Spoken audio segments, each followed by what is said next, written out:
Alright, hello there, welcome back to another wee bit different video. Today's video, since the football season is around the corner and I have been super passionate about fantasy football, starting today, a new series, I will be doing an episode once a week, basically talking about the players I'm going to pick up, talking about the players I'm looking at trading for, basically just showing what it's like on a manager's side of the fantasy football side of things. Now, I know a lot of you are obviously fantasy football managers yourself, but I thought I'd just give you my insight on how I do things and how I operate and what leads me to make my decisions. Okay, now first things first, we are going to talk about my first pick. As you can see, scrolling down, I had the second pick in the draft. I went ahead and picked CeeDee Lamb, The difference between him and Tyreek Hill for me was health. That's pretty much it. Tyreek Hill has had a history of being hurt, not necessarily injured for several games, but he does play hurt. And CeeDee Lamb has been, knock on wood, healthy thus far at this point in his career. So I just wanted someone who I could be more reliant on since I had the number 2 pick. And plus CeeDee Lamb, you could go either way in terms of just arguing outright who's going to be better, even if they're both healthy for this upcoming season.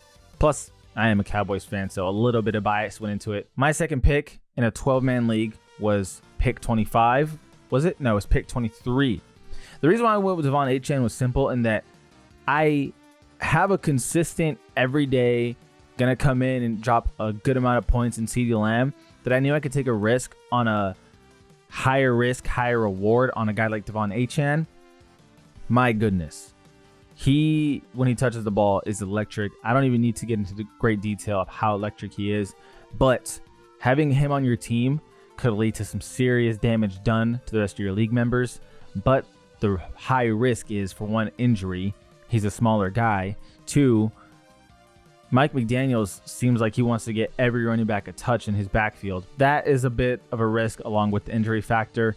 Third rounder, since I took such a big swing at getting a guy like De'Von Achane, I wanted someone who was consistent every day, going to give me some good numbers. Josh Jacobs fits the bill perfectly with A.J. Dillon going down especially. He is going to get all the touches out of the backfield, whether it's catching or running. Dude's going to get touchdowns, and he's going to get solid numbers. Might not explode, but he feels like he has a really safe floor. So through the first picks, you can see Josh Jacobs, De'Von Achane, and CeeDee Lamb. Fourth pick, I knew I had to go receiver, and I went with Stefon Diggs at pick 47. The reason why I went with Stefon Diggs was simple. With the Texans, it is without question that CJ Stroud is going to spread that ball around. Feels like the offense is kind of a good offense you want to invest in if you believe in what they're doing, and I believe in what the Texans are doing.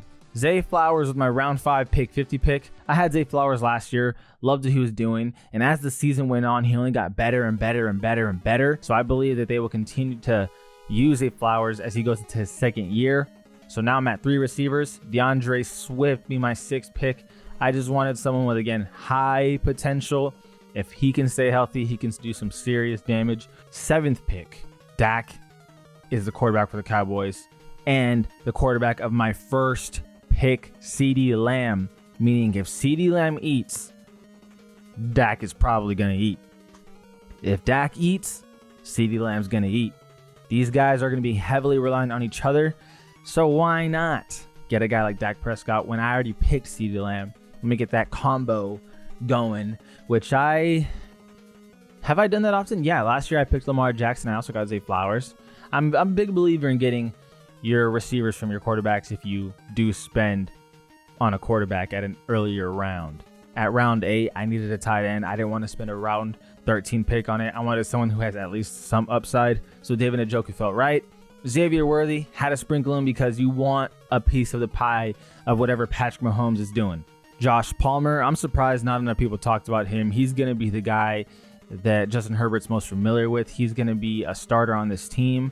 And Justin Herbert, obviously didn't have the season he wanted to last season because of injuries. But other than that, Josh Palmer is looking like he is going to be getting a lot of volume. And in round 11, that's really all you can ask for. Competing with DJ Chark is not something that I'm really worried about. Caleb Williams fell to me in round 12, pick 143. I took him for 2 reasons. One, If he exceeds, just like CJ Stroud did last year, all expectations, I would be happy to trade him. 2, if Dak Prescott gets injured for whatever reason, I have someone in Caleb Williams who has that high potential. So I didn't need a Kirk Cousins. I didn't need, a traditional backup where you're like, oh, let this guy be back here just in case something happens to my quarterback. No, Caleb Williams is there also as high potential. So maybe someone wants him later down the road and I can trade him away for some, obviously, receivers or tight ends or whatever I'm needing back. Brandon Aubrey, as accurate as he is, I wanted to make sure to add him to my Cowboys do already in CeeDee Lamb and Dak Prescott, so that's a trio now. Braylon Allen, it's round 14 in a 12-pick draft, so you got to get some kind of backup running back with potential. And Breece Hall, obviously, has been hurt before for a season. Greg Dortch being my second to last pick, looking like he's going to be the starting slot receiver for the Cardinals. Head coach Jonathan Gannon said he's going to have a big year. Worth the dart throw round 15. Seattle, they play the Broncos and then the Patriots in week 2.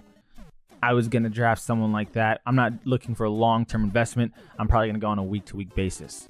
So what does that mean for me? Let me show you. I need to change my team name, by the way, to Infinity and Bijan. That is off last year where I had Bijan Robinson. So I'm going to have to do something CeeDee Lamb or Dak Prescott related, but the team name will change for sure. Projected winner for week 1. To give you guys an idea how this league works, it is PPR. You have to start 3 receivers. You have to start 2 running backs. You have to start a tight end and a quarterback. And then you do have a flex spot along with the kicker and defense. So that's pretty cool.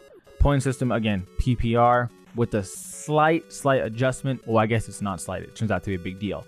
If you reach 100 receiving yards, 100 rushing yards, or 300 passing yards, you get 3 points. That way, if you have a guy who is dedicated to running the ball and he gets 110 rushing yards but nothing else, in real life that's a really good game. So you want to be rewarded for having a really good game. So you get that extra 3 points for reaching that triple-digit mark for receiving and rushing. Anyway, starting quarterback, Dak Prescott. Starting lineup with receivers, CeeDee Lamb, receiver 1. Stephon Diggs, receiver 2. Zay Flowers, receiver 3. Not gonna lie, I'm really loving that roster. That is, to me, really, really, really good. I think the only thing that could really go wrong is Stephon Diggs maybe kind of declining. So from this moment onwards, I will be doing an episode once a week, and I will be showing what's going on around my league and showing you the decisions that I am going to have to be making or having to not be making, whether it's trading away players or not trading away players. Waiver budget's at $100. Won't spend it unless I really, really am invested into someone. Other than that, guys, that's my roster. And not a whole lot to do as of right now, but we will get there as soon as week 1 ends and go through all of it. In terms of a team name, I'll have to think of it. We'll see what I come up with. If you have any awesome team names, feel free to let me know, and I think I might just change my team name to that. Anyway, I greatly appreciate you guys for watching. This is Ollie Been Different. And we out.